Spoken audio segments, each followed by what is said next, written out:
Well, hello everyone. This is John Byrne with Poets and Quants. We have a special guest in the room today to talk about beyond the classroom, unlocking the full executive MBA experience with Florida Warrington. For those of you who've been watching our webcasts over the years, you recognize this face and this voice. It is Naz Erenguc, the Director of Admissions at the University of Florida's Warrington School. Welcome, Naz. It's great to see you again. Hi, thank you, John, and thank you to Poets and Quants for hosting me again. Absolutely. So we're going to talk about the Executive MBA program at Warrington, but for an audience that may be coming to this fresh, completely fresh, how does an Executive MBA program differ from a traditional full-time MBA program? Yeah, no, that's a great question, John. And I think the really important thing to consider here is, as an executive MBA student, how that really differs from a full-time candidate is the level of professional experience you bring to the classroom environment. On average, or I'd say at minimum, most full-time MBA programs are looking for 2 years of professional experience. But you'll see at the executive level, especially our executive MBA program here at Warrington, we require a minimum of 8 years of professional experience. So everybody who's coming into the classroom have all had not only considerable amount of lived experience, but professional experience. They are already in C-suite roles or leadership roles within their organizations. And so they have a slightly different perspective when it comes to, thinking about business issues and problems compared to, let's say, somebody who is fresher out of undergrad, who's only been in the workforce for a couple of years. So the big differentiator is the level of experience that these students bring to the classroom. And then the format is different too, because of course you're not expecting people to quit their jobs. So you can maintain your job. In fact, bring your job into the experience, the learning experience, including some of the challenges that you're facing. And in terms of the Warrington EMBA, what's the format like? Yeah, so that's a great question, John. So actually, let me kind of do a little bit of a backstory. So we obviously launched our full-time program back, well, maybe not obvious to you all, but I've been doing this a lot. That I feel like it's obvious to me. So we launched our program in 1946 by delivering a full-time program. But then in the early 90s, we recognized that there was a population that needed more of a stronger business acumen and a leadership management exposure. So we launched our executive program in 1993. And the cool thing is, when we just established the program, we knew that it was designed for busy working professionals.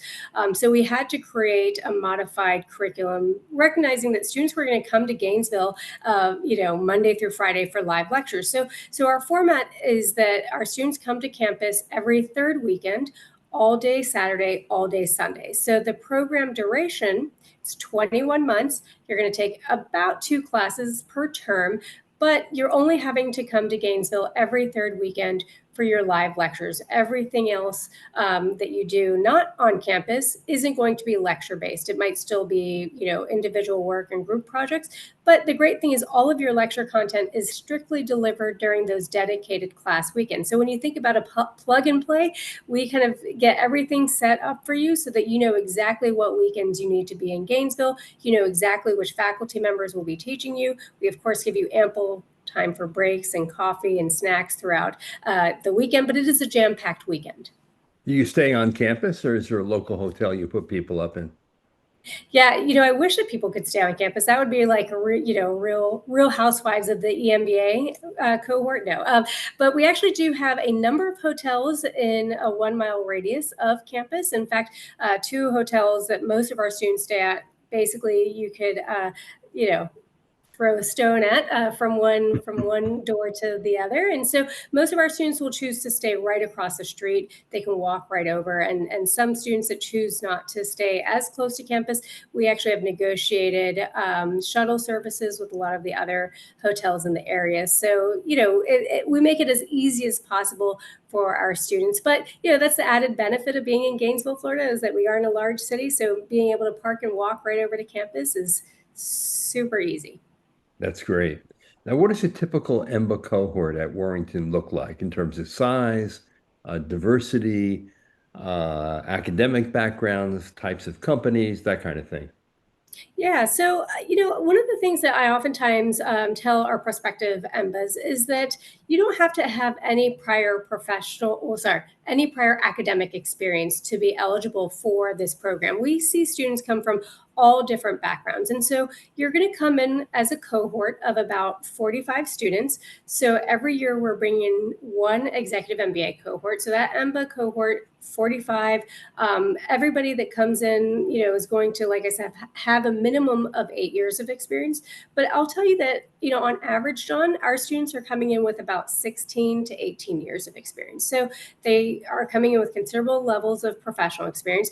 They usually have manager, senior manager, director, within their titles. And so when you also think about the cohort mix, I also like to point out that most of our students are coming from a driving radius of Gainesville. So, we see our biggest, student populations coming from the South Florida market, Orlando, Tampa.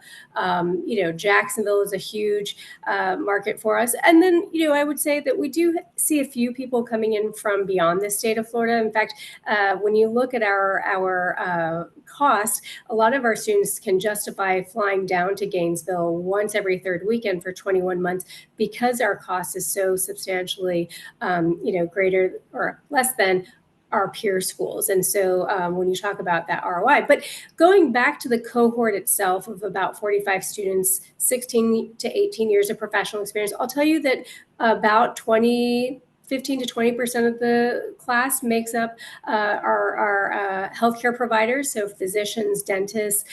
We do get some PAs and nurses in that cohort.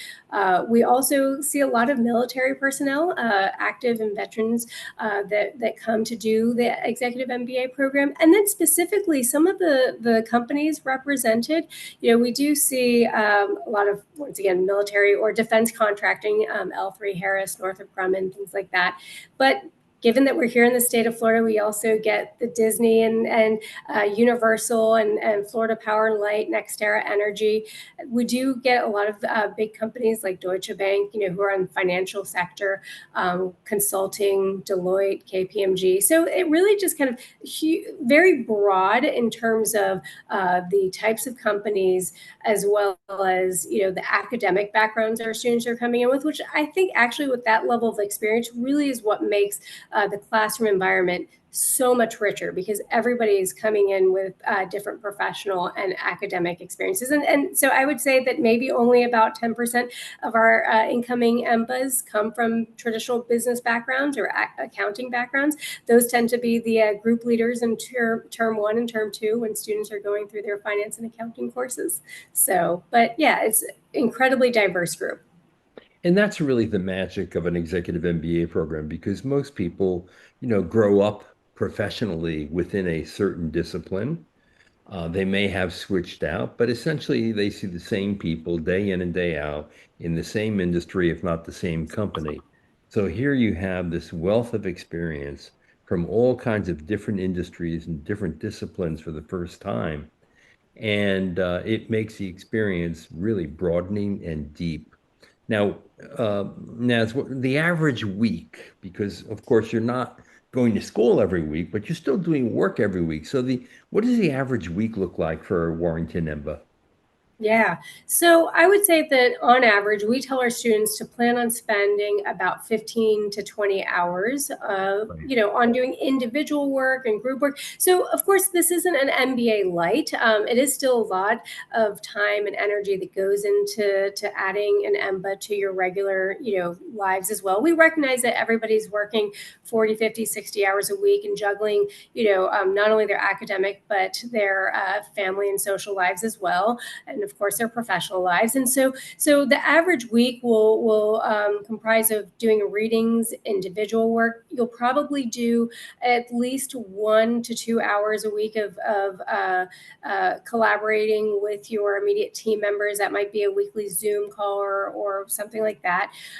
But you're going to stay heavily involved with your MBA studies throughout the week, but you get to dictate how that time is being spent. So we recognize that if you're already being pulled in so many directions, all of those lecture contents will strictly be delivered during those dedicated weekends. So if you do want to, let's say, get a little bit more of that interaction with a faculty member, they might be doing weekly office hours in kind of the evenings or on the weekends to accommodate our EMBAs. But I would say by and large, that 15 to 20 hours a week, you will spend doing individual work, group work, readings, things like that. And I would even say that most of our faculty members, if they're not giving exams during their actual class time in kind of the classroom setting, then a lot of times they'll do take-home quizzes or take-home exams. So that will also be included in that 15 to 20 hours a week. And when you show up on campus once a month, what does that look like? What time do you show up, and then what's the regimen? Yeah, so our Saturdays always kick off at 8:30 a.m. And we go Early. to, it is, well, I say that, but Sunday starts even earlier. So 8:30 till about 6:30 on Saturdays. And then Sundays we start at 7:30 to make sure all of our students can be out of Huff Hall and on the road before 5.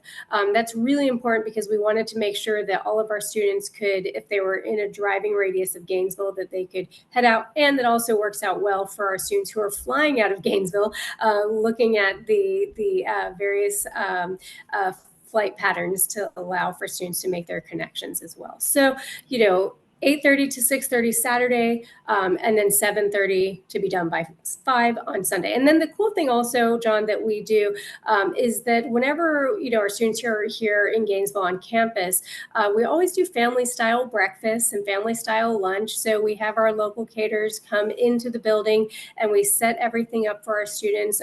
All of the classrooms are equipped with fridges and snack bars in the back. So there's an ongoing joke that I say, you might have the freshman 15, but you're going to get the MBA 20 because the MBA 20 comprises of having all of your meals. We basically take care of all of your dietary needs when you're on campus too. So during those class weekends, we always ensure that classes, not only start on time, that also beforehand, you have a clear understanding of exactly what that class weekend will look like. So let's say by chance, I know that this is a question that some of you all may have, there's a Gator game that's going to be on a Saturday at 5:30, and you think, will I be able to make this game if class is going until 6:30? And the great thing is that our faculty members probably also want to watch the game. And so they may say, hey, let's shorten lunch a little bit, or maybe let's not take as many breaks throughout the class so that we can end a little bit earlier so that we can kind of, join in kind of the other campus activities. So I'll tell you that our class weekends are pretty structured. You know exactly when you're going to start, when you're going to end. And then also throughout those weekends, we try to encourage our students to participate in networking events. Usually during those weekends, we'll host a happy hour. Usually we'll either do it for that immediate cohort, but we also recognize that you might get really tired of the same, 44 other faces. So we'll invite our other students who are enrolled in our part-time, online, and full-time programs who are in Gainesville at that same time. We'll try to bring everybody together for larger networking events, or in some cases tailgating events. And so there's a lot of ways in which we create these weekends that not only are rich in academic content, but also rich in getting to know your classmates and others enrolled in the MBA program beyond. Because I'll tell you that although you might be in a cohort of 45, at any given time we have about 850 to 900 enrolled other MBA students across our portfolio. So there's a lot of MBAs, a lot of Gators to get to know. So you not only study and learn together, you eat, drink, and socialize with each other. Exactly. I imagine the bonding is very deep and strong when you graduate from the program. Now, we all know there's a kind of a huge portfolio of specialized master's degrees today and certificate programs and all kinds of things that business schools offer. And I wonder, from your perspective, how does an executive MBA differ? We've already established that number one, you're going to come into contact, an intense contact with far more experienced people from a diverse set of industries and companies and disciplines. But what else differentiates an EMBA from a traditional master's degree in business, whether it's specialized or an MBA? Yeah. So I think that the biggest thing, touching on the points about the professional experience that our students are coming in with, I think that when our faculty members are in front of the classroom and creating curriculum for our EMBAs specifically, oftentimes they recognize the level of experience these students have. And therefore, rather than dictating certain case studies or projects to these students, they're able to allow our students to choose projects that are more relevant to their day to day. And so Mhm. it's been profound in being able to talk to our students who, in our EMBA program, will use a project that they needed to do for one faculty member, one professor, and basically explore how, let's say, just-in-time delivery works in their own medical practices, and be able to execute that in real time to in fact get that ROI even quicker.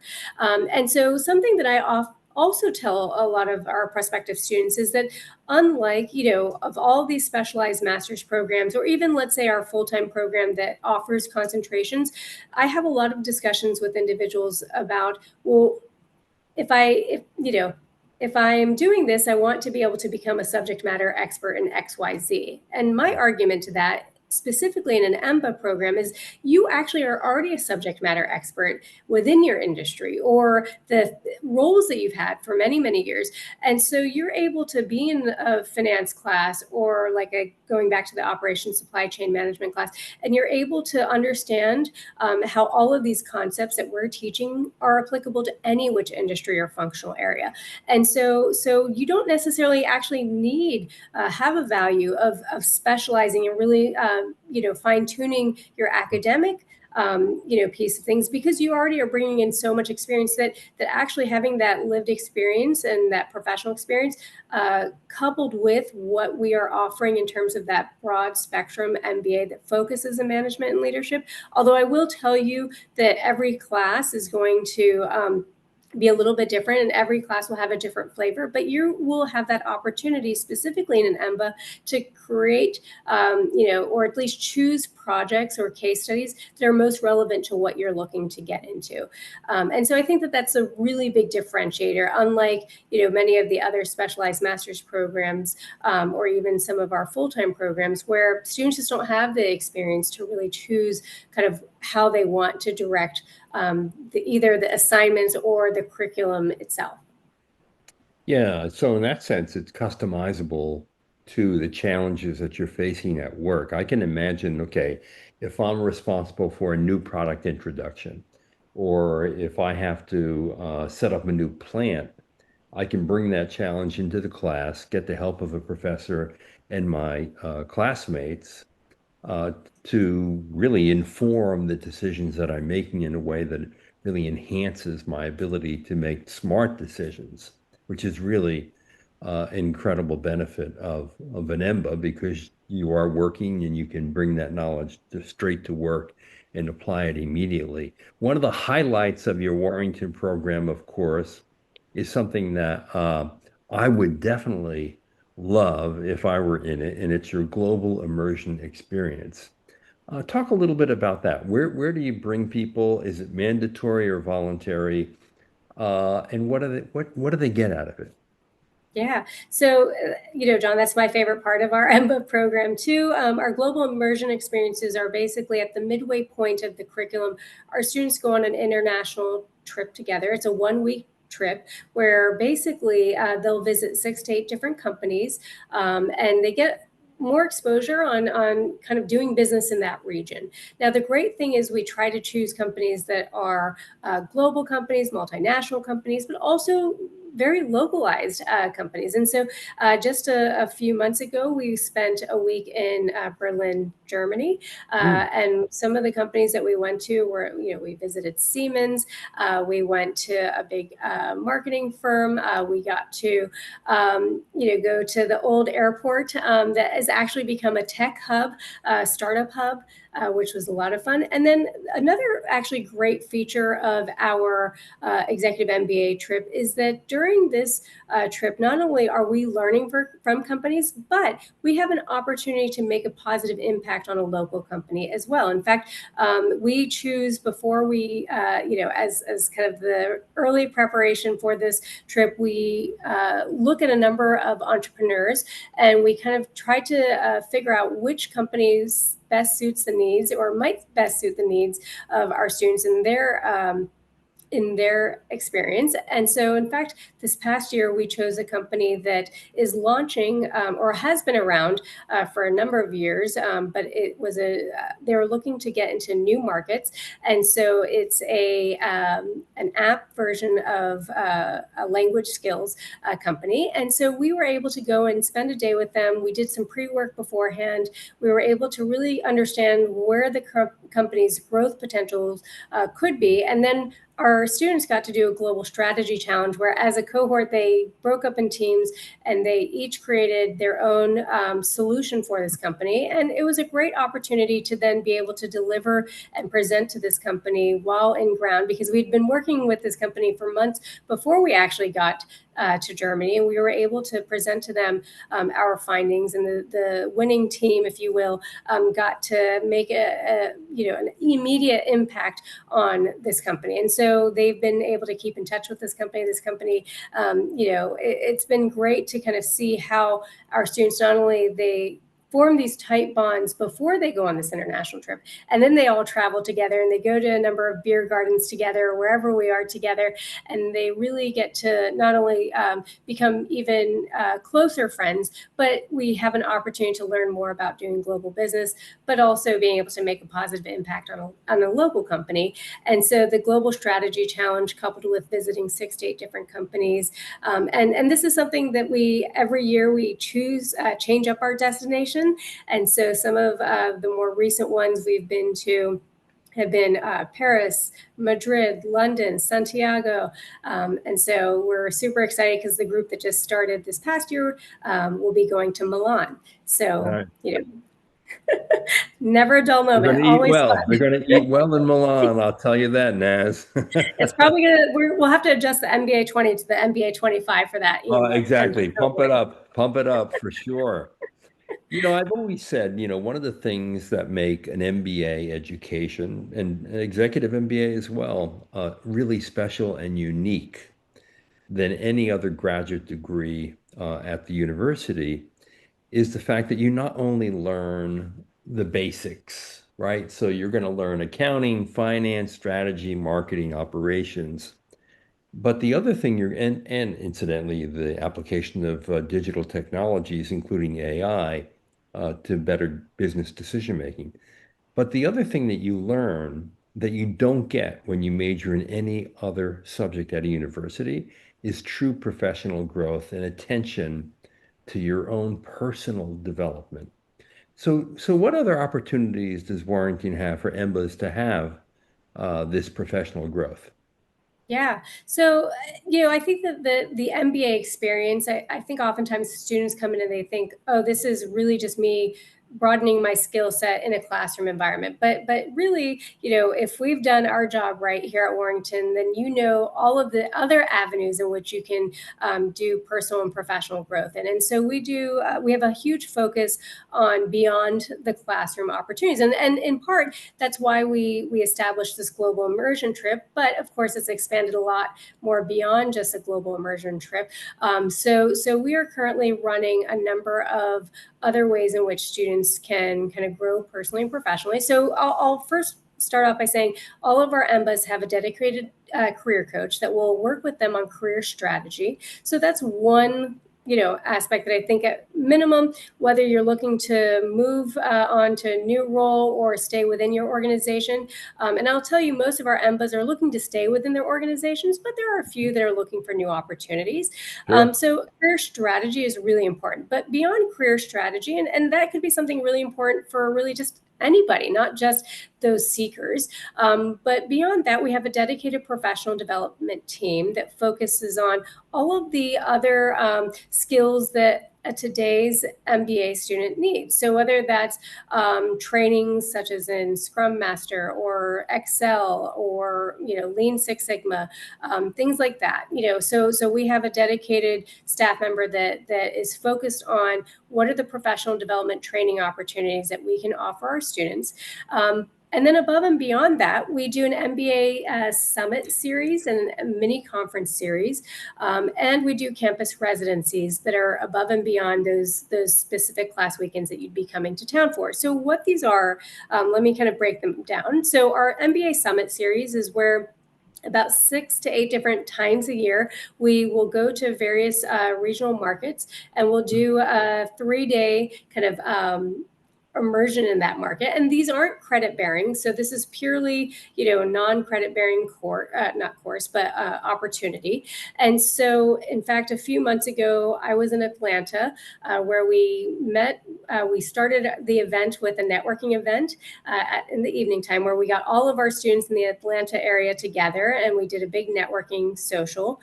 The next day we met with Delta and we got to tour Delta Airlines facility. We got to meet with the team that is focused on in-seat back entertainment and the changes that are coming there.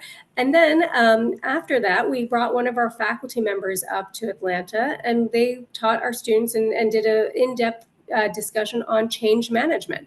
And so that is something above and beyond that they could have gotten in just one of their courses. And so we got to tie in, that industry and city all together that way. Now, we'll be going to DC in a few short weeks. We're going to Charlotte in a couple weeks. We've done this in Houston and all throughout the state of Florida. So we have these MBA Summit series, which have been a huge hit, and we try to limit them to about 25 to 30 students so that you still get that smaller cohort feel.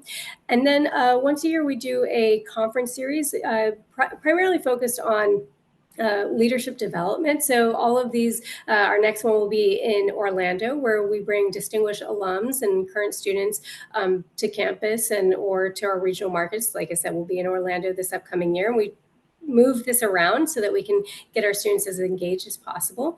And so, we've been doing these types of events kind of not only in market but out of market. So regardless of where our EMBAs or any of our students are living and doing the program, that they have an opportunity to kind of meet us on the road.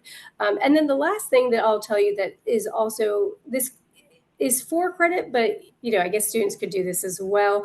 We have our Washington campus. So if you are interested in business policy or healthcare policy, that you have an opportunity to take a deeper dive in that as well.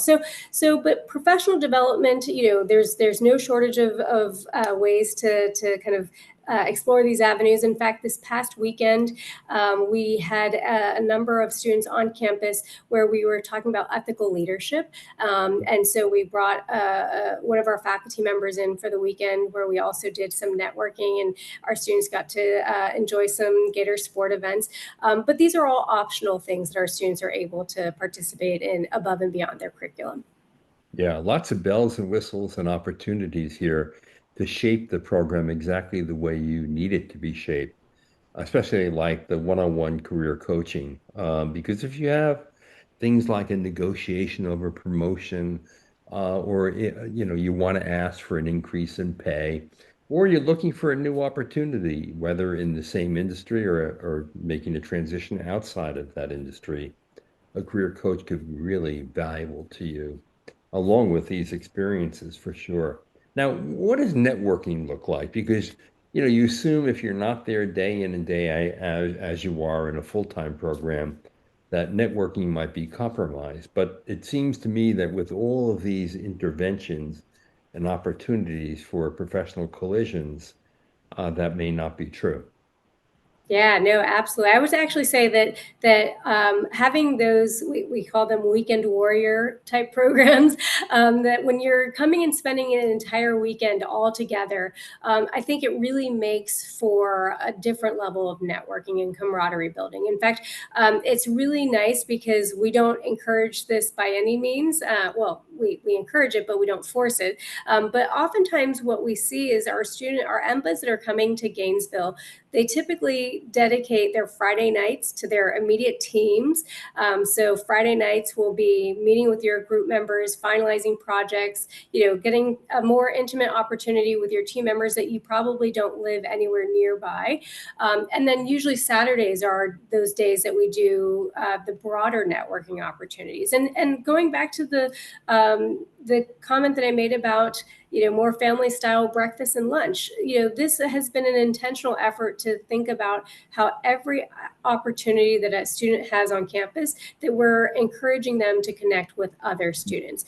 And so whether it's around tailgating, football season, or when we're just bringing in a number of cohorts together. And in fact, we usually try to align the schedule so both of our EMBAs are, here in Gainesville on the same weekend. So not only do you get to know your immediate cohort mates, but if you start one year, not only do you have the returning second years that you'll get to network with, but then once you've hit the midway point, you get to meet the greener group that comes in after you. So even though you get to most closely interact with your immediate 44 other classmates, in fact, you have an additional, 90 other students of our other EMBA cohorts that you get to really network with as well. And John, the beauty of our EMBAs is that, and this is something that I'll touch up on, is that not only talking about career strategy and professional development, but time and time again, it is our EMBAs that, come together. They create companies together. They go the entrepreneurial route together, or we see a lot of EMBAs hire their classmates because they're in hiring roles and they understand firsthand, what their classmates know. And so, it's actually a really great thing. In fact, one of our EMBA cohorts that graduated in 2016, they never got me off their group chat. So hopefully they're not, listening today, but twice a year they still meet up. And so to think that, we're talking, 9 years later, twice a year, this group of individuals, they're still meeting up in different markets, mainly to keep that momentum going. Because, this, unlike your undergrad, where maybe you form strong bonds, in this EMBA, the bonds that you form here are going to be for life, and that's going to be, these individuals that you'll call upon whenever you need personal or professional advice, they will be the soundboard of ideas. Another group that they know I'm still in their chat, oftentimes they'll say, hey, does anybody remember this case study? Or can somebody send me this assignment that Dr. Alba had us do? Because I think it's really relevant to what I'm working on, right now. And it's great to be able to see those discussions, because it is a reminder that even after a cohort has graduated, they continue to feed into one another's, personal and professional lives. That's great. Now, Naz, you earlier mentioned the magic acronym ROI, return on investment. And I know that EMBA programs in general are premium programs, meaning that they're not only accelerated, but you typically put your best faculty in, you're wining and dining of your students and giving them really first-class treatment. What does it cost to go and get a Warrington EMBA, not accounting for maybe sponsorship from your own company, because still a lot of companies will partially pay for this, if not fully. But what's the cost? So the cost of our executive MBA program is about $63,000. So I say about mainly because there's a random, this changes every year based on the university fees. Sure. So $63,000. That does not include the international trip. So we encourage students to plan on spending an additional $2,500 to $3,500, on the international trip as well. And then, although we have negotiated discounted rates at our local hotels, I would encourage students to plan on, spending about $80 to $120 a night every time they're coming to Gainesville. And of course, best if you are coming in a driving radius of Gainesville and you want to just come in crazy early on Saturday morning. You might not need a Friday night accommodation. But I say with just shy of $65,000. I mean, most other EMBAs, as you know, John, you're the expert in this. They are a lot more. So, as I said at the beginning, we do see a lot of students coming in from other markets that are electing. They're doing the math and they're still saying, "Hey, the Warrington MBA is still a better deal." I mean, there are EMBA programs that are easily in six figures. Most of them would be double the cost. Some are actually more than triple the cost of this EMBA. So it's a very reasonable deal for someone who wants an executive MBA, particularly one that's fully featured with all these different bells and whistles attached to them. Now, Naz, if someone is interested, who do they talk to? How do they reach them? Yeah, that's a great question, John. So just reach out to me directly. I love to be accessible to all of our students, and I specifically work most closely with our EMBAs. So reach out to me directly. My email is super easy. It's just naz@warrington.ufl.edu. But I'll tell you that my team and I, we are on the road constantly. We are in not only various markets here in the state of Florida, we go beyond the state lines. And so I encourage you to go to our website and schedule a coffee chat with us or a one-on-one Zoom or do a weekly virtual info session with me. But hopefully you all, after listening to this, just know how accessible my team and I are to make this dream come true. Indeed. Now, Naz, do you get to go on the global immersion trips ever? I do. You Yeah, are lucky. I am. Wow. See, so if you reach out to Naz, get to know her, and you might be lucky too, and you'll get to go on an immersion trip with Naz, which is a special treat in and of itself, I think. So Naz, Exactly. thank you so much for giving us the lowdown on the Warrington EMBA. And for all of you out there, thanks for watching. Again, contact NAS directly. Check out the website. There's a lot of other detail on the program, including the courses, the electives, everything you really need to know. And then do it. I mean, most people, this is the problem with EMBAs, right? People say, "Oh, I want to get an executive MBA," and because of personal reasons or professional reasons, they delay and delay and delay. They finally do it, and they said, "Oh my God, I wish I did this 5 or 10 years earlier." This is so common and typical, right? Oh, absolutely. I say this all the time. Time value of money. It's the first thing that you're going to learn in an EMBA, and you're going to, kick yourselves in the tush when you realize that you should have done this sooner. Yeah, because if you do it sooner, it's going to be cheaper. You're going to have more benefit from it. It's really going to accelerate your career and your confidence. And it's going to make a difference. So it's better to do it later than hanging around wishing you should do it or could do it or don't you do it. How are you going to balance your personal life and your professional life with it? Just go for it. This is John Byrne with Poets and Quants. Thanks for watching.